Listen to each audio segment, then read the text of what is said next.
आज हम हिंदी प्रति पत्रिका उसमें 5वां प्रश्न उसका ई सेक्शन इसके लिए निबंध लेखन का क्वेश्चन आता है। निबंध लेखन के लिए 2 विषय दिए जाते हैं, उसमें से किसी एक विषय पर आपको 80 से 100 शब्दों में निबंध लिखना होता है। फिर अभी निबंध यानी क्या? निबंध यानी क्या?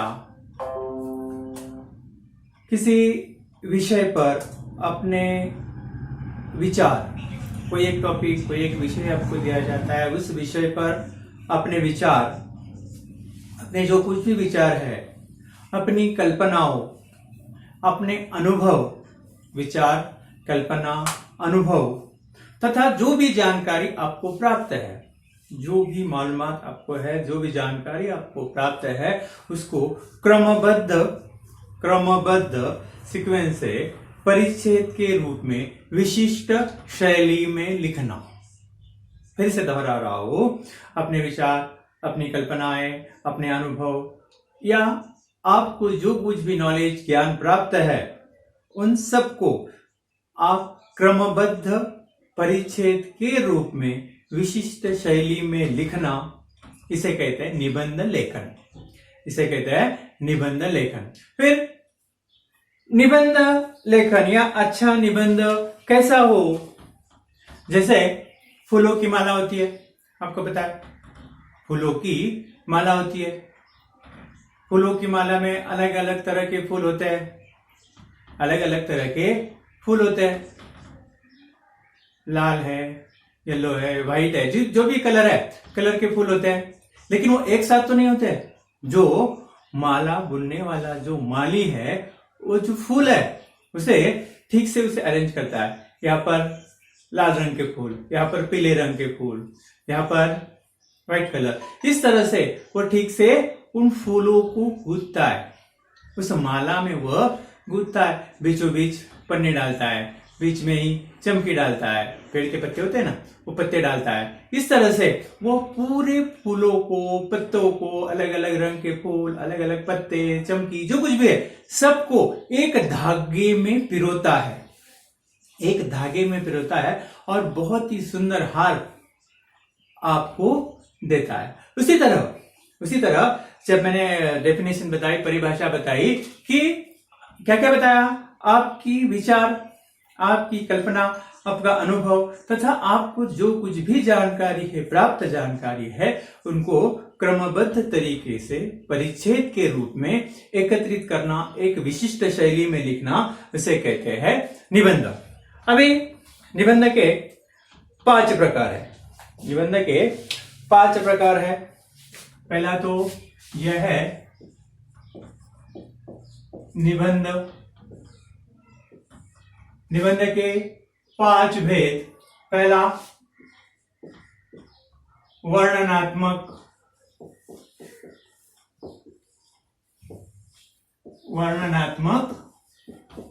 निबंध। दूसरा आत्मकथा,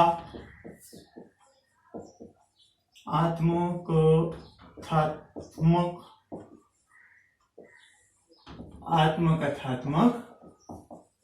निबंध।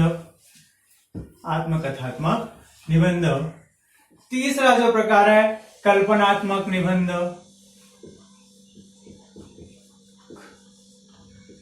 कल्पनात्मक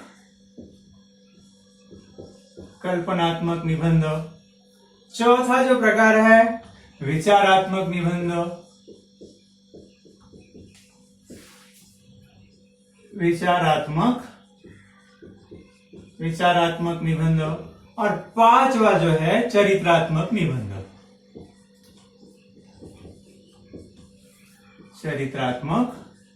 निबंध। आज हम एक एक के बारे में जानकारी लेंगे। पहले जो है निबंध लिखते समय किन बातों की ओर हम ध्यान दें, या निबंध लिखते समय कुछ महत्वपूर्ण बातें हैं, उनकी तरफ हमें ध्यान देना है। पहले जो 6-7 बातें। पहली बात, सबसे पहले जो भी आपको टॉपिक दिया जाता है, जो भी विषय दिया जाता है, उसे ध्यान से पढ़िए, उस विषय को ध्यान से पढ़िए। अभी 10th स्टैंडर्ड में आए हो, 2 टॉपिक है, 3 टॉपिक है, तीनों भी टॉपिक पर आपको निबंध आ सकता है। 2 टॉपिक है, दोनों भी टॉपिक पर आपको निबंध आ सकता है, आएगा ऐसा नहीं। दोनों भी टॉपिक पर, तीनों भी टॉपिक पर आप लिख सकते हो, आप निबंध लिख सकते हो। लेकिन इन दोनों में से अच्छा निबंध आप कौन से टॉपिक पर, कौन से विषय पर लिख सकते हो, यह पहले देखो। 10th में आए, लिखना तो आपका आएगा ही, लेकिन इनमें से कौन से टॉपिक पर आप अच्छी तरह से अपने विचार व्यक्त कर सकते हो, यह देखिए। उसके बाद जो भी आपने टॉपिक चुना है कि नहीं, इस टॉपिक में मैं अच्छी तरह से लिख सकता हूं, तो उसके बारे में सोचे, एक रूपरेखा तैयार कीजिए। रूपरेखा तैयार कीजिए कि पहले ये आएगा, बाद में ये विचार, बाद में ये, इस तरह से एक रूपरेखा तैयार कीजिए।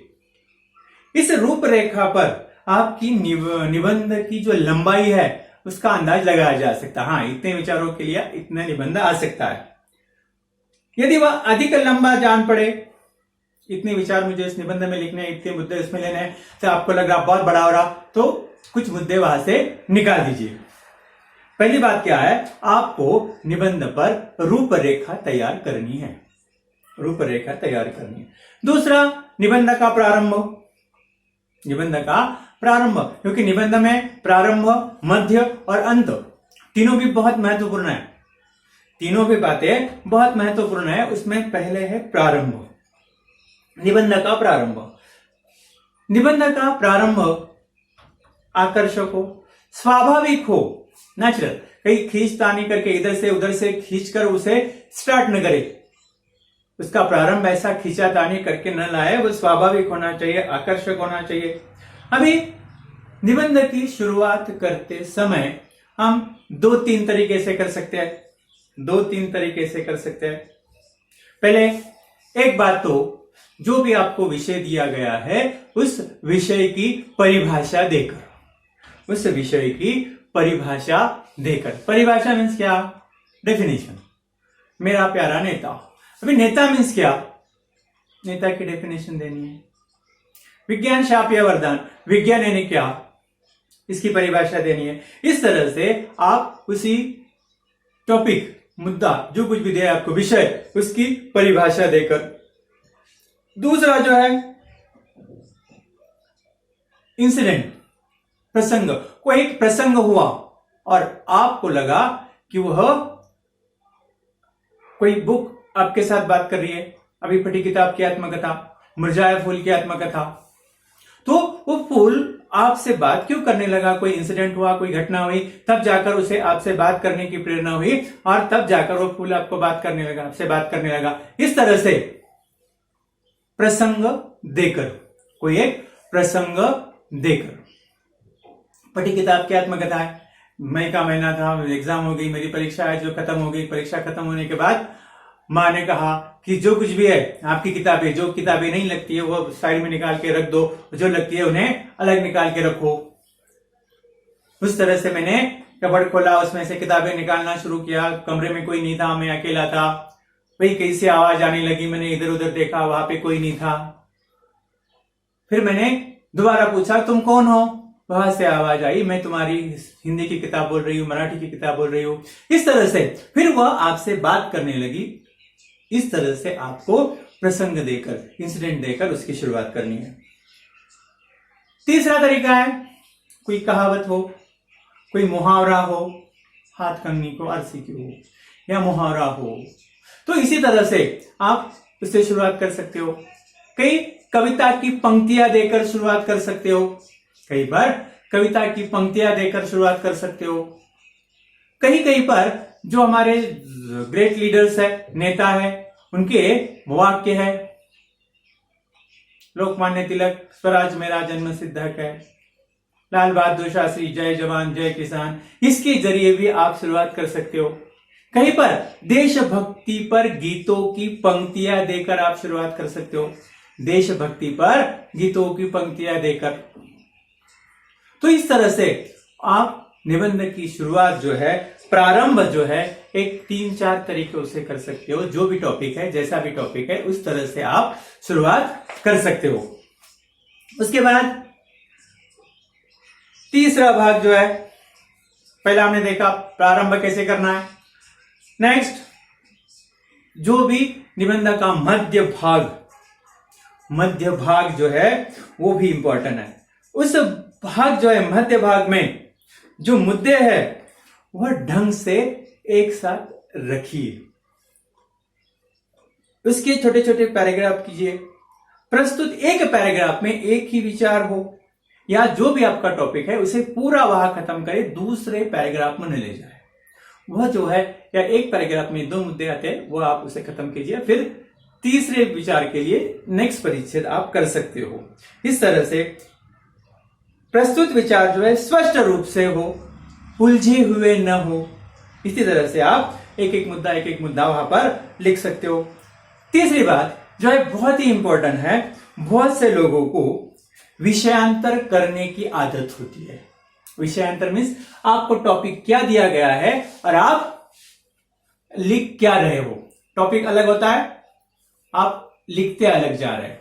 टॉपिक अलग, लिखते अलग जा रहे हैं। इसलिए विषयांतर न हो। जो भी टॉपिक दिया है, जो भी विषय दिया है, उसी को पकड़कर आपको लिखना है। दूसरी उसमें ही बात है पुनरावृत्ति। एक ही बात बार बार वही फर्स्ट परिच्छेद में, सेकंड परिच्छेद में, थर्ड परिच्छेद में वही बात दोहराई जा रही है। ऐसा न हो, पुनरावृत्ति के दोष से बचिए। वही बात बार आपको दोहरानी नहीं है। ये हो गया अभी निबंध का मध्य भाग।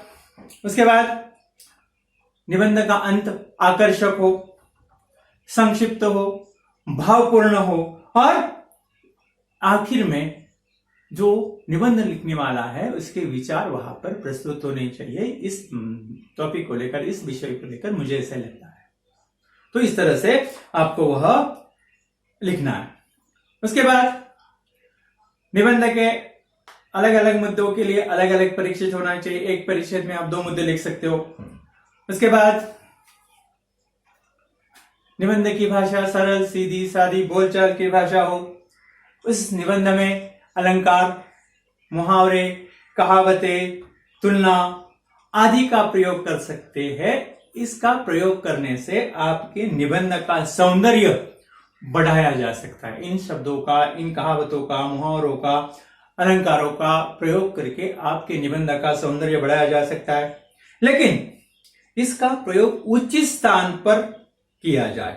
इसका प्रयोग उचित स्थान पर किया जाए। खींचातानी करके वो मुहावरा आ रहा है तो वहां पे लीजिए। वहां पर कहावत आई है, कहावत लीजिए। अलंकारिक शब्द आ रहा है, वहां पर लीजिए। जबरदस्ती खींचातानी करके उन्हें वहां पर लाना नहीं है। इस बात का ध्यान रखें। वो स्वाभाविक रूप से उचित स्थान पर, उचित ढंग से वहां पर इनका प्रयोग आपको करना है। नेक्स्ट, निबंध के वाक्य छोटे छोटे हो, स्पष्ट हो।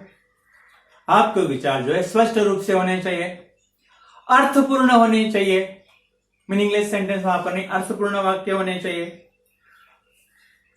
शब्दों की वर्तनी या स्पेलिंग मिस्टेक जो है उससे आपको बचना है। होती है लेकिन आपको बचना है।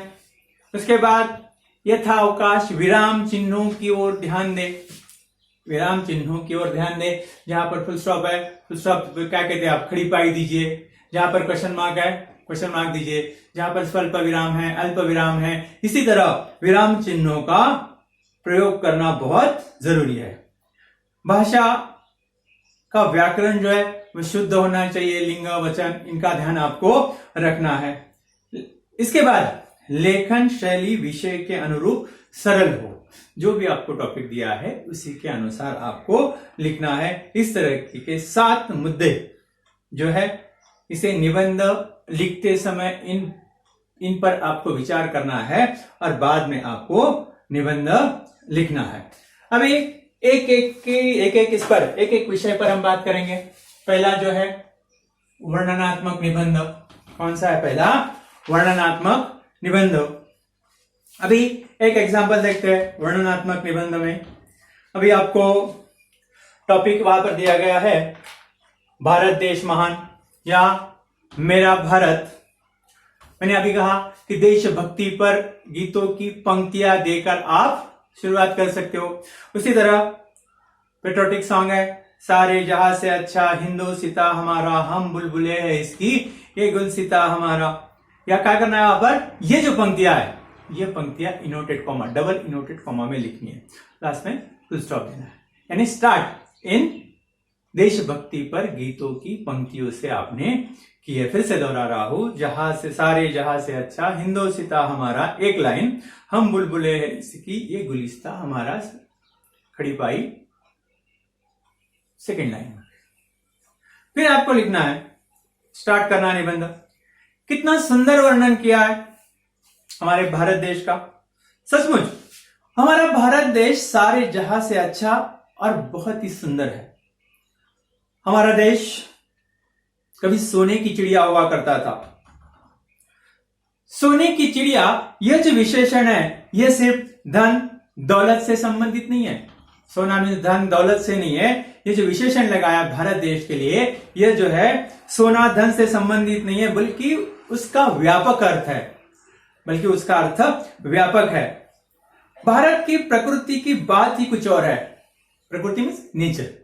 भारत की प्रकृति की बात ही कुछ और है। यहां की प्रकृति इतनी खुशनुमा और उदात्त है कि उससे हम सभी को एक बहुत कुछ मोहित कर दिया है, सभी को बहुत कुछ देकर मोहित कर दिया है भारत देश ने। यह पे वर्णन हो गया। अब नेक्स्ट पैरा, भारत देश ने विज्ञान में भी प्रगति की है।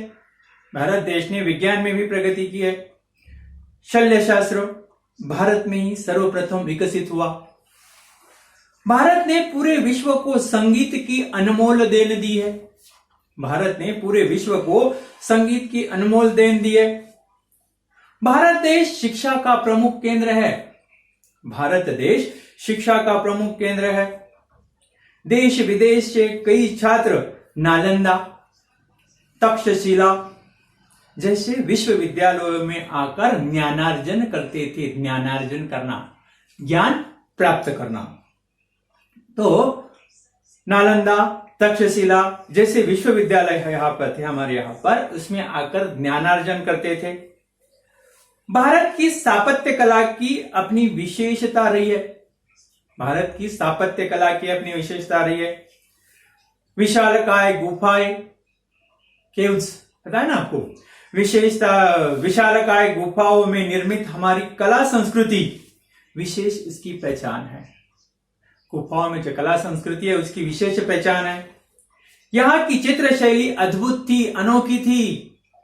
यहां की चित्र शैली अद्भुत थी, अनोखी थी, जिसने हमारे पाश्चात्यों को भी अपनी ओर आकर्षित कर लिया। आज भी हम देखते हैं बहुत से टूरिस्ट हमारे यहां, जो भी हमारी संस्कृति है, केव्स है, चित्र है, उन्हें देखने के लिए देश विदेश से आते हैं। स्थापत्य कला का नमूना ताजमहल है, किले है, गढ़ किले है, वह देखने के लिए लोग विदेश से आते हैं। इसलिए जिसने पाश्चात्यों को भी अपनी ओर आकर्षित कर लिया था। संसार का सबसे, नेक्स्ट पैरा है, अभी एक टॉपिक यहां पर हो गया हिस्टोरिकल। अब नेक्स्ट, संसार का सबसे बड़ा अनमोल रत्न डायमंड कोहिनूर, वो भारत की देन है। कोहिनूर वो भारत की देन है। भारत का अतीत इतना समृद्ध एवं संपन्न था कि यहां के मंदिर भी सोने के हुआ करते थे। भारत का अतीत, अतीत मीन्स गुजरा हुआ कल, भारत का अतीत इतना समृद्ध एवं संपन्न था कि उस जमाने में यहां के मंदिर भी सोने के हुआ करते थे। साहित्य, कला, विज्ञान, संगीत, शास्त्रों आदि में भारत ने बहुत प्रगति कर ली थी, तरक्की कर ली थी।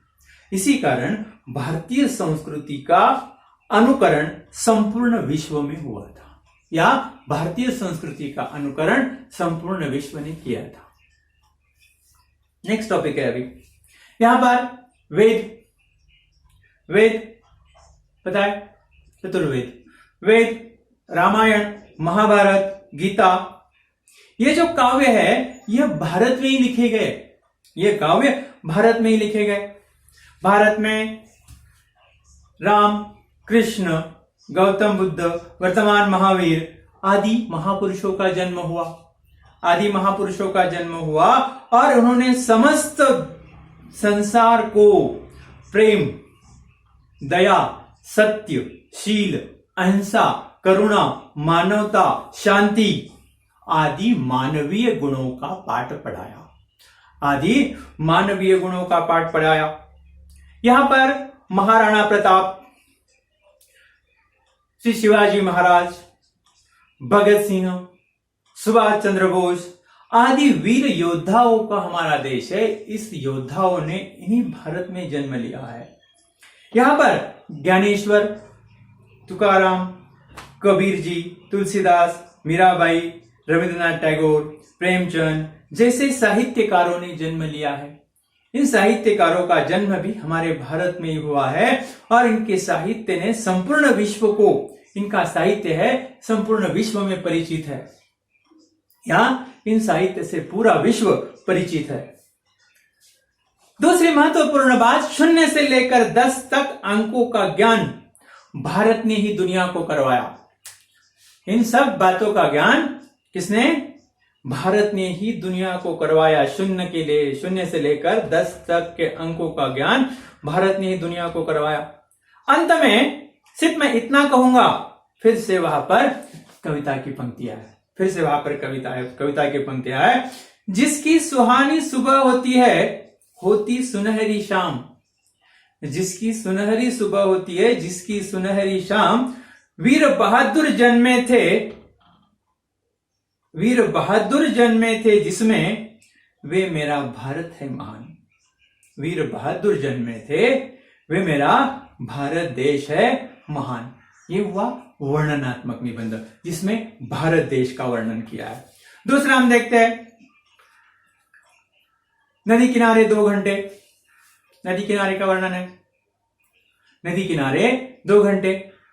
भारतीय संस्कृति में नदी को माता कहा जाता है। नदी अपना सर्वस्व अर्पण कर मानव की सेवा करती है। अंत में प्रकृति की कृतज्ञता भाव रखी जाती है। नदी के किनारे शाम के वक्त टहलना मानो स्वर्गीय अनुभूति जैसा प्रतीत होता है। पिछले वर्ष मैं मेरे दोस्त के साथ गांव गया था। उसके गांव में बहने वाली सावित्री नदी के किनारे हम एक दिन शाम को 2 घंटे टहलने के लिए गए थे। जब हम नदी किनारे पहुंचे तब शाम के 5 बजे थे। उस वक्त नदी का दृश्य बड़ा ही सुहावना था। कई बच्चे अपने अभिभावकों के साथ नदी किनारे एकत्रित हुए क्रीड़ा में मग्न थे या एकत्रित होकर क्रीड़ा में मग्न थे। कुछ लोग नदी में तैर रहे थे, कुछ तैरना नहीं जानते थे। वे किनारे पर ही अपने पानी में अपने दोस्तों के साथ डुबकियां लगा रहे थे। कुछ बच्चे एक दूसरे के साथ पानी की छींटे मारते हुए हंस रहे थे, खेल रहे थे। कुछ अभिभावक अपने छोटे बच्चों को पानी में डुबकियां लगवा रहे थे। कुछ उछल कूद कर आनंदित हो रहे थे। मैं नदी किनारे अपने दोस्त के साथ बड़े आराम से गपशप करते हुए घूम रहा था। थोड़ी देर बाद मैं अपने दोस्त के साथ नदी किनारे की ठंडी बालू में बैठ गया और बालू के घरौंदे बनाने में व्यस्त हो गया। घरौंदा में बनाते हैं ना बालू में घर, घरौंदे बनाने में व्यस्त होना मुहावरा है। बालू के घरौंदे बनाते समय मुझे बेहद खुशी हो रही थी। मैं अपनी दोस्त की सहायता से एक बहुत ही अच्छा सा प्यारा सा बालू का घरौंदा बनाया, जिसे देखकर वहां पर बहुत से बच्चे इकट्ठा हो गए। नदी के किनारे कई नावें खड़ी थी। एक नाव में हम बैठ गए। कई नावें चल रही थी। नावें नदी की धारा में बहती हुई बड़ी सुंदर लग रही थी, सुंदर दिख रही थी। हम लोग नाव में बैठकर नौकायन करते समय कुछ मछुआरों की पाल लगी नावें दिखाई दी। पाल मीन्स लगाया जाता है ना, पाल लगी नावें दिखाई दी। हमने देखा कि कितनी कुशलता से वे नदी में जाल फेंक देते हैं और मछलियां फंसने की प्रतीक्षा करते हैं, इंतजार करते हैं। प्रतीक्षा करना मुहावरा है।